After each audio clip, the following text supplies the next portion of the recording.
Reclaiming the Dream, a Kingdom, Afrocentric Vision for Global Leadership. Welcome, friends, visionaries and leaders from every corner of the world.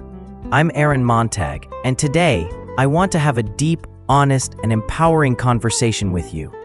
A conversation about dreams. Not the fleeting kind that vanish with the morning sun, but the enduring kind that shape nations, rewrite narratives, and change the trajectory of generations. I'm talking about reclaiming the dream. For centuries, the idea of the American dream has inspired people around the globe. It's a powerful narrative, one that says, through hard work, determination, and perseverance, anyone can rise, prosper, and build a better future. This dream was meant to represent freedom, opportunity, and upward mobility. It echoed through the Declaration of Independence with the promise of life, liberty, and the pursuit of happiness.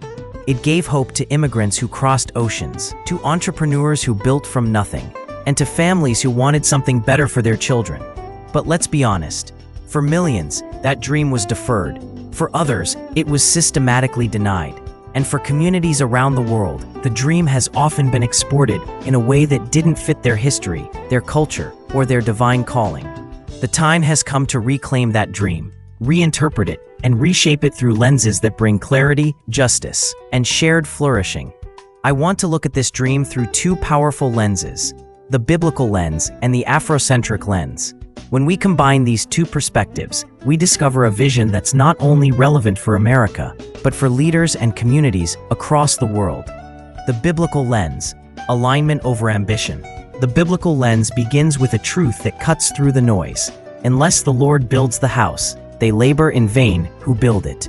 True prosperity, lasting prosperity, begins not with ambition, but with alignment. Alignment with divine purpose. Alignment with kingdom principles. The American dream often focuses on individual success, your house, your car, your bank account. But the kingdom dream focuses on community flourishing, on righteous stewardship, and on generational blessing. Proverbs 13:22 says, "A good man leaves an inheritance to his children's children." God doesn't think in one-generation timelines. He thinks in legacies. And biblical prosperity always carries a moral dimension. Leviticus 25 paints the picture of Jubilee, debts canceled, land restored, the oppressed set free. Acts 2 shows the early believers sharing resources, so there was no needy person among them. This is not a political ideology. This is divine economics. Prosperity that transforms not just bank accounts, but entire communities. And it starts within.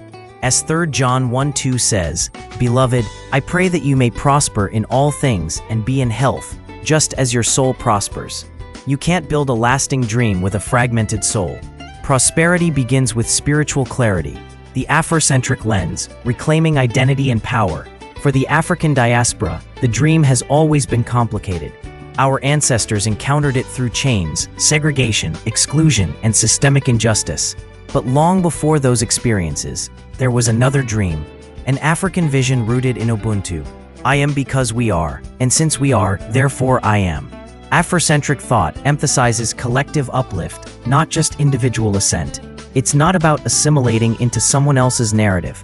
It's about reclaiming and redefining prosperity on our own terms. This is where I want to share with you the model of the West Philadelphia Billionaire Society, WPBS. Imagine 1 million people, each contributing just $1 a day, pooling resources not for charity, but for community ownership. Imagine supermarkets, banks, schools, hospitals, media networks, hotels, and innovation hubs, not owned by outsiders, but by the community itself. This is strategic unity. This is modern jubilee. This is what happens when vision meets structure. Leaders like Marcus Garvey, Martin Luther King Jr., and Malcolm X understood this in their own ways. Garvey envisioned global black enterprise. King spoke of the promissory note that had not been honored. Malcolm demanded control over our communities and resources. Their methods varied, but their purpose was shared, to awaken a people to economic sovereignty, cultural restoration, and collective destiny. When we merge the biblical and Afrocentric lenses, something profound happens. The biblical lens gives us the moral compass and spiritual power. The Afrocentric lens gives us cultural identity and strategic framework. Together, they give birth to a kingdom, Afrocentric vision that has power far beyond one community. It becomes a global model for any people determined to rise. Global leadership application, a new dream for a new era. This isn't just about one group. This is about leadership in a changing world. The systems that have defined global economics, culture, and power for the last century are shifting. Technology is rewriting the rules. Old models are straining. The world is crying out for leaders who are morally anchored, culturally intelligent, economically strategic, and globally minded. Reclaiming the dream is not an American project. It's a global invitation. Leaders in Lagos, Mumbai, Kingston, Rio, Johannesburg, Philadelphia, and Accra can reinterpret the dream through their cultural narratives and align it with timeless kingdom truths. Imagine local communities everywhere building together, thinking generationally, and collaborating globally. This vision requires leaders who refuse to settle for surface success. It calls for those willing to build with patience, wisdom, and strategy. It requires men and women who are not seduced by personal gain, but compelled by a divine mandate to shape nations. So here is your practical call to action. So what does this mean for you, wherever you are hearing this? First, wake up. The dream won't reclaim itself. We must confront the uncomfortable truths of history, economics, culture, and faith. We must be honest about what has and hasn't worked. Second, organize. Vision without structure is wishful thinking. WPBS is one model, but every culture can build its own. Cooperatives, investment circles, innovation hubs, community trust. What matters is strategy, unity, and stewardship. Third, align spiritually. Economic power without divine purpose leads to oppression, but economic power aligned with God's heart leads to liberation. As Psalm 24 reminds us, the earth is the Lord's and the fullness thereof. We are not building empires for ourselves. We are stewarding resources that belong to God. A visionary charge. Leaders, visionaries, dreamers, wherever you are, hear this. Reclaim the dream. Reimagine it through your faith, your culture, your divine calling. Refuse to be a passive recipient of someone else's script. Become the author of a new chapter. Build schools that teach truth. Build businesses that empower. Build media that inspires. Build banks that serve.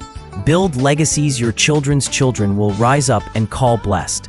Let the world see what happens when kingdom principles, cultural strength, and global leadership converge. Let this generation be remembered as the one that didn't just talk about change, but became the change. Before we close, I want to leave you with both a charge and a prayer. Here's the charge. Wherever you are, start building. Start with what's in your hand. Gather your community. Cast a vision that's bigger than yourself. And remember, the dream is not dead. It's waiting for leaders like you to wake it up. And here's the prayer. May the God who gives dreams also give you strategy. May He bless the work of your hands and the vision of your heart. May He raise up communities that flourish under righteous leadership. May the nations be blessed through what you build. And may future generations say, they didn't just inherit a dream, they reclaimed it. Thank you for acting today. The West Philadelphia Billionaire Society is available on Amazon and wherever fine books are sold. Get 10, read 1, share 9. Let's rise together.